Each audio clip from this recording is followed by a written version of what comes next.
സായ്കുമാർ, നമ്മൾ സംസാരിച്ചു വന്നതിന്റെ തുടർച്ചയായി പാകിസ്ഥാന്റെ സുരക്ഷാ സമിതി യോഗത്തിന്റെ വിവരങ്ങളാണ് ഇപ്പോൾ സായ്കുമാർ പങ്കുവച്ചത്. ഇപ്പോൾ ഈ സിന്ധു നദീജല കരാർ അത് യുദ്ധകാലത്ത് പോലും റദ്ദാക്കിയിട്ടില്ല. പക്ഷേ ഇത് യുദ്ധത്തെക്കാൾ കൂടുതൽ ഭീകരതയ്ക്കെതിരെ സന്ധിയില്ലാത്ത ഒരു സമരത്തിലേക്ക് പോകേണ്ട സമയമായി കഴിഞ്ഞിരിക്കുന്നുവെന്ന് തിരിച്ചറിഞ്ഞുകൊണ്ട് സർക്കാർ അങ്ങനെയുള്ള നടപടികൾ എടുക്കുകയാണ്. കനത്ത തിരിച്ചടിയായിരിക്കുമെന്ന് പാകിസ്ഥാന് ബോധ്യപ്പെട്ട് കഴിഞ്ഞിരിക്കുന്നു. അതിന്റെ ഭാഗമല്ലേ അവരിപ്പോൾ തിരിച്ചെടുക്കുന്ന നീക്കങ്ങൾ നമ്മൾ കാണേണ്ടത്? അല്ല, അത് നമ്മളെ സംബന്ധിച്ചിടത്തോളം ഇത്തരം ഒരു പശ്ചാത്തലത്തിൽ ഒരു തുറന്ന യുദ്ധം നമുക്ക് ആവശ്യമില്ല.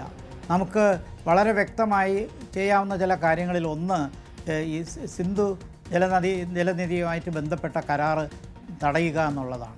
ഇത് കാലഹരണപ്പെട്ട ഒരു ഉടമ്പടിയാണ്. നെഹ്റുവും അയൂബ് ഖാനുമായി അന്ന് നടത്തിയ പശ്ചാത്തലത്തിൽ നിന്ന് രാജ്യം എത്രയോ മാറി, ലോകം എത്രയോ മാറി, ജനസംഖ്യാടിസ്ഥാനത്തിൽ വലിയ വ്യത്യാസം വന്നു.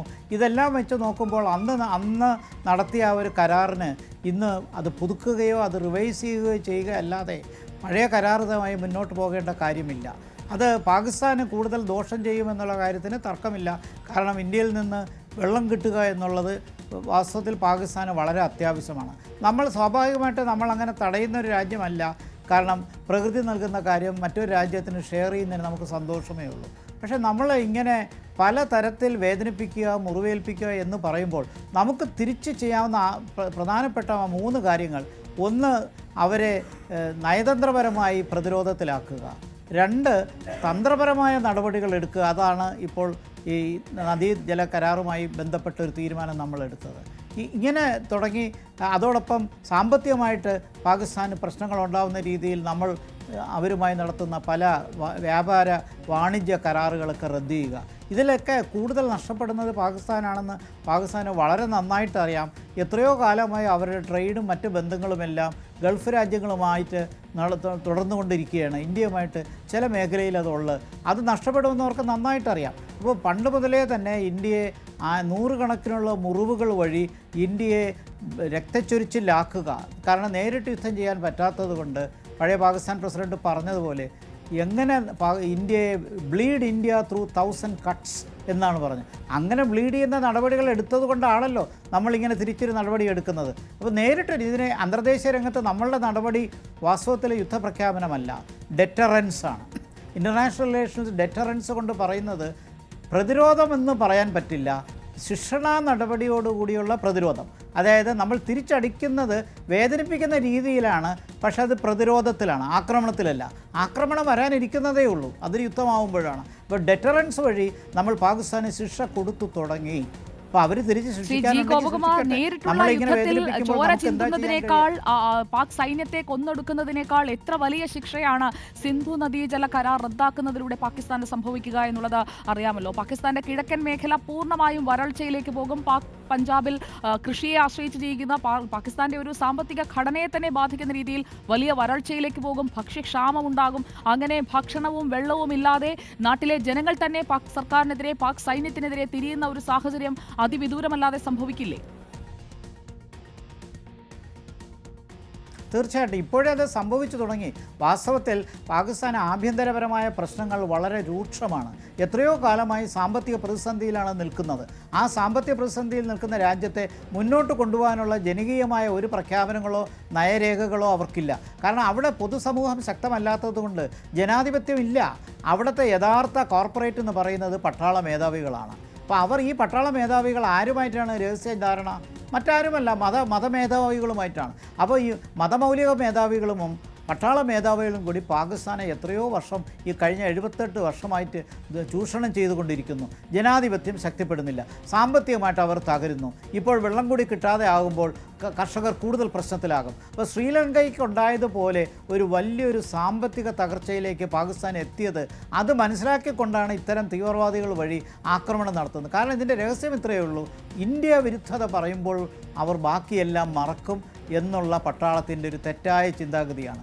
അത് വാസ്തവത്തിൽ കാലഹരണപ്പെട്ടു പോയി.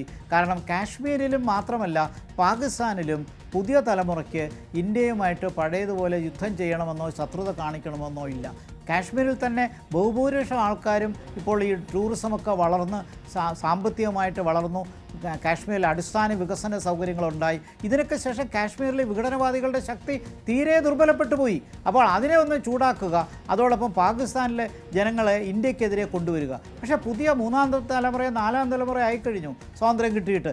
അവർ പറയുന്നത് നമുക്ക് ഇന്ത്യ എന്ത് വളർന്നു, നമ്മൾ എവിടെ നിൽക്കുന്നു. ആ ചിന്താഗതി അവിടുത്തെ ജനങ്ങൾക്കുള്ളതുകൊണ്ട് പട്ടാള ഭരണത്തിനെതിരെ വിപ്ലവമുണ്ടാകുമെന്നും ഭയപ്പെട്ട് പട്ടാളക്കാർ ചെയ്യുന്ന ഒരു പ്രവൃത്തിയാണ്. അതിന് മതമൗലികവാദവുമായി ബന്ധപ്പെട്ട് ഇത് രണ്ടും കണക്ട് ചെയ്താൽ തീർച്ചയായിട്ടും പട്ടാള മേധാവികൾക്ക് അവരുടെ കാര്യങ്ങൾ നടപ്പിലാക്കാം. പക്ഷേ ഫലം എന്താണ്? ജനങ്ങൾ വീണ്ടും ദാരിദ്ര്യത്തിലും പട്ടിണിയിലും കൂപ്പുകുത്തുകയാണ്. അവിടെ ഒരു മിഡിൽ ക്ലാസ്സേ ഇല്ല. ഉള്ള മിഡിൽ ക്ലാസ് എല്ലാം മറ്റു രാജ്യങ്ങളിലേക്ക് പോയി. അവിടെ അടിസ്ഥാന വികസനം ഉണ്ടാകുന്നില്ല, വിദ്യാഭ്യാസം വളരുന്നില്ല, മതമൗലികവാദം വളരുന്നു. അങ്ങനെ കൂടുതലും ഒരു അത് മാത്രമല്ല, ഇതിനൊക്കെ കൂട്ടത്തിൽ പറയാനുള്ളത് അഫ്ഗാനിസ്ഥാൻ. ഒരു കാലത്ത് പാകിസ്ഥാൻ പറയുന്നതെല്ലാം അതുപോലെ ചെയ്തിരുന്ന അഫ്ഗാനിസ്ഥാൻ ഇന്നിപ്പോൾ താലിബാൻ്റെ കീഴിലായി. താലിബാനിൽ നിന്ന് പാകിസ്ഥാന് നല്ല തിരിച്ചടി കിട്ടുന്നുണ്ട്. ഇതല്ലാതെ ബലൂചിസ്ഥാനിൽ നിന്ന് പാകിസ്ഥാന് തിരിച്ചടി കിട്ടുന്നുണ്ട്. അപ്പോൾ ബലൂചിസ്ഥാനിലെ ആക്രമണം, അവിടുത്തെ ആഭ്യന്തര പ്രശ്നങ്ങൾ, തീർച്ചയായും ബലൂജ് ലിബറേഷൻ ആർമി ഒരു ഭാഗത്ത് നിന്ന് പാകിസ്ഥാനെ വീർപ്പുമുട്ടിക്കുന്നുണ്ട്. അവിടെ ബലൂജ് ലിബറേഷൻ BLA പൂർണ്ണമായും ഇന്ത്യയുടെ അല്ലെങ്കിൽ പാകിസ്ഥാനിൽ തന്നെ കഴിഞ്ഞ ദിവസം നടന്ന പ്രകടനം നമ്മൾ കണ്ടതാണ്. അത് ഇന്ത്യയിൽ കയറി കശ്മീരിലെ സാധാരണക്കാരായ വിനോദസഞ്ചാരികളെ വെടിവെച്ചു കൊന്ന ഭീകരർക്ക് അവർക്കെതിരായ പ്രതിഷേധം പാകിസ്ഥാനിൽ തന്നെ നടക്കുന്നു. അപ്പോൾ ഗ്രൗണ്ട് റിയാലിറ്റി എന്ന് പറയുന്നത് പാകിസ്ഥാൻ എതിരാണ് എന്നതാണ് നിലവിലത്തെ സാഹചര്യം. ലോകരാഷ്ട്രങ്ങളുടെ പിന്തുണ ഇന്ത്യ എടുക്കുന്ന ഭീകരതയ്ക്കെതിരായ പോരാട്ടത്തിന് അത് നമ്മൾ ലോകവേദികളിൽ തന്നെ പലവട്ടം ചൂണ്ടിക്കാണിച്ചിട്ടുള്ളതാണ്. പാകിസ്ഥാൻ ഭീകരതയെ വളർത്തുന്നു. പാകിസ്ഥാനിൽ നിന്നാണ് ഭീകരർ നുഴഞ്ഞു കയറി ഇന്ത്യയിലെത്തി അതിക്രമങ്ങൾ കാട്ടുന്നത്. അതോടൊപ്പം മറ്റ് രാജ്യങ്ങളിലേക്കടക്കമുള്ള ഭീകരാക്രമണങ്ങൾ മുൻനിർത്തിക്കൊണ്ടുള്ള ചർച്ചകൾ അന്താരാഷ്ട്ര ഫോറങ്ങളിലെല്ലാം UN-ലടക്കം നടന്നതുമാണ്. ഈ വിഷയത്തിൽ ഇന്ത്യയുടെ ഭാഗത്ത് നിന്ന് പൂർണ്ണമായും പാകിസ്ഥാനെതിരെ ഭീകരതയ്ക്കെതിരായ ഒരു നിലപാടെടുക്കുമ്പോൾ അതിൽ ലോകരാജ്യങ്ങളുടെ ഒരു പിന്തുണ എത്രത്തോളം നിർണായകമാണ്? ഇതിനകം തന്നെ വരുന്ന പ്രതികരണങ്ങൾ ആശാവഹമല്ലേ? തീർച്ചയായിട്ടും ലോകരാജ്യങ്ങളുടെ പിന്തുണ ഏറ്റവും ശക്തമായിട്ട് ഇന്ത്യക്ക് കിട്ടുന്ന ഒരു അവസരമാണിത്. അത് പാകിസ്ഥാന് സ്വപ്നം കാണാവുന്ന എത്രയോ ഉയരത്തിലാണ്. കാരണം നമ്മൾ കുറേ കാലമായി ലോക സമാധാനത്തിന് വേണ്ടി നമ്മൾ നടത്തിയ പ്രവൃത്തികൾ, അതിന് നടത്തിയ ആരംഭ പ്രവർത്തനങ്ങൾ, ഇനിഷ്യേറ്റീവ്സ്, നമ്മുടെ മുമ്പിൽ തന്നെ G20 നടത്തി. G20 ആരംഭിച്ചു, അതിൻ്റെ പ്രവർത്തനം ന്യൂഡൽഹിയിൽ നടന്നു. കഴിഞ്ഞ 2.5-3 വർഷമായിട്ട് G20യിൽ കൂടി വികസിത രാജ്യങ്ങളും ഒരുമിച്ച് വന്നു. ആഫ്രിക്കയെ കൂടി അതിനകത്ത് അഡ്മിറ്റ് ചെയ്തു. ആഫ്രിക്ക കോണ്ടിനെൻറ്റിനെ എല്ലാ രാജ്യങ്ങളും അഡ്മിറ്റ് ചെയ്യാൻ തയ്യാറാണെന്ന് പറഞ്ഞു. വികസിത രാജ്യങ്ങളെല്ലാം നമ്മുടെ കൂടെ നിൽപ്പുണ്ട്. അപ്പോൾ G20 പോലുള്ള കാര്യങ്ങൾ ഐക്യരാഷ്ട്രസഭയിൽ പഴയ കാലത്തുണ്ടായിരുന്ന ശീതസമരത്തിൻ്റെ പശ്ചാത്തലത്തിലുള്ള രാഷ്ട്രീയമൊക്കെ എന്നേ കാലഹരണപ്പെട്ടു പോയി. അമേരിക്കയുടെ ഏകശിലാവാദം, യൂണിപോളർ വേൾഡും കാലഹരണപ്പെട്ടു. ഇന്നിപ്പോൾ ഒരു മൾട്ടിലാറ്ററൽ വേൾഡിലേക്ക്, ബഹുസ്വരവാദത്തിലുള്ള ബഹുസ്വര രാഷ്ട്ര ശക്തിയിലേക്ക് ലോകം മാറുമ്പോൾ അവിടെ പ്രധാനപ്പെട്ട ശക്തികളായി ഒന്നായി സാമ്പത്തിക ശക്തിയായിട്ടും രാഷ്ട്രീയ ശക്തിയായിട്ടും സൈനിക ശക്തിയായും ഇന്ത്യയെ പരിഗണിക്കുന്ന ലോകരാജ്യങ്ങൾ തീർച്ചയായിട്ടും ഇക്കാര്യത്തിൽ ഇന്ത്യ ഒരിക്കലും ഒരു ആത്മഹത്യാപരമായ പരിപാടി ചെയ്യത്തില്ല എന്നും നടപടികൾ എടുത്തത് പാകിസ്ഥാൻ എന്താണെന്നും പാകിസ്ഥാൻ എവിടെ നിൽക്കുന്നുവെന്നും ലോകത്തിന് നന്നായിട്ട് അറിയാം. ഇപ്പോൾ നിങ്ങൾ ചൂണ്ടിക്കാണിച്ച പോലെ മറ്റൊരു കാര്യം, ഷിംല കരാർ പാകിസ്ഥാൻ റദ്ദാക്കാൻ തയ്യാറാകുകയാണെങ്കിൽ അത് പാകിസ്ഥാന് പറ്റുന്ന മറ്റൊരു വലിയ ഭീമാബദ്ധമായിരിക്കും. അതിൻ്റെ അർത്ഥം എന്താണ്? 71-ൽ ബംഗ്ലാദേശിൻ്റെ മോചനത്തിന് ശേഷം ഷിംല കരാറിൽ ഇന്ദിരാഗാന്ധിയും ഭൂട്ടയും തമ്മിൽ ഒപ്പിട്ട കരാർ ഇനി മേലിൽ അന്തർദേശീയ രാജ്യങ്ങളുടെ നെഗോഷിയേഷൻസ് ഇല്ലാതെ ബൈലാറ്ററലായിട്ട് രണ്ട് രാജ്യങ്ങൾ തമ്മിൽ ഉഭയകക്ഷി തീരുമാനങ്ങളിൽ കൂടി അവസാനിപ്പിക്കുമെന്നാണ്. അപ്പോൾ ആ ഉഭയകക്ഷി പാകിസ്ഥാനും ഇന്ത്യയും കൂടി ചർച്ച ചെയ്ത് ഇനി കാശ്മീർ പ്രശ്നം ചർച്ച ചെയ്യാൻ താല്പര്യമില്ല എന്ന് പറഞ്ഞാൽ വേണ്ട. അപ്പോൾ അതിൻ്റെ അർത്ഥം എന്താണ്? ഒന്നുകിൽ അവർ നമ്മളെ കാശ്മീർ പിടിച്ചടക്കാൻ തുടങ്ങും, അതല്ലെങ്കിൽ തീർച്ചയായിട്ടും അവർക്ക് മറ്റ് രാജ്യങ്ങളെ ഇടപെടിപ്പിക്കാൻ ആഗ്രഹമുണ്ട്. ഏത് രാജ്യമാണ് ഇന്നിപ്പോൾ ചൈന അല്ലാതെ, ചൈന പോലും വരത്തില്ല ഇത്തരം ആത്മഹത്യകരമായ പ്രവർത്തനങ്ങൾക്ക്. നമ്മുടെ പ്രേക്ഷകരിൽ ചിലരൊക്കെ ചോദിക്കുന്നുണ്ട് ഇക്കാര്യത്തിൽ ഇന്ത്യയുടെ സുഹൃത്തായി മാറാൻ ലോകരാജ്യങ്ങൾ, അമേരിക്കയടക്കം ഇന്ത്യയുടെ സുഹൃത്തായി മാറാൻ തയ്യാറെടുത്ത് നിൽക്കുന്നതാണ് ഇക്കഴിഞ്ഞ വർഷങ്ങളിലൊക്കെ നമ്മൾ കണ്ടത്. ആ രീതിയിലുള്ള ഒരു സൗഹൃദം, അത് വ്യാപാര ബന്ധങ്ങളിലടക്കം ആ സൗഹൃദം പ്രതിഫലിച്ചുകൊണ്ടിരിക്കുന്നതാണ് നമ്മൾ കാണുന്നത്. പക്ഷേ ഇവിടെ പാകിസ്ഥാന് പൂർണ്ണമായും ഒറ്റപ്പെടേണ്ടി വരില്ലേ? കാരണം ഇന്ത്യക്കെതിരെ ഷിംല കരാർ റദ്ദാക്കിക്കൊണ്ടുള്ള ഒരു നീക്കത്തിലേക്കൊക്കെ പോയി കഴിഞ്ഞാൽ ചൈനയ്ക്കടക്കം എങ്ങനെ പിന്തുണയ്ക്കാൻ കഴിയും? ആ മറുഭാഗത്ത് ഇന്ത്യക്കൊപ്പം നിലയുറപ്പിച്ചുകൊണ്ട് എല്ലാ വൻ ശക്തികളും ഉണ്ടാകില്ലേ?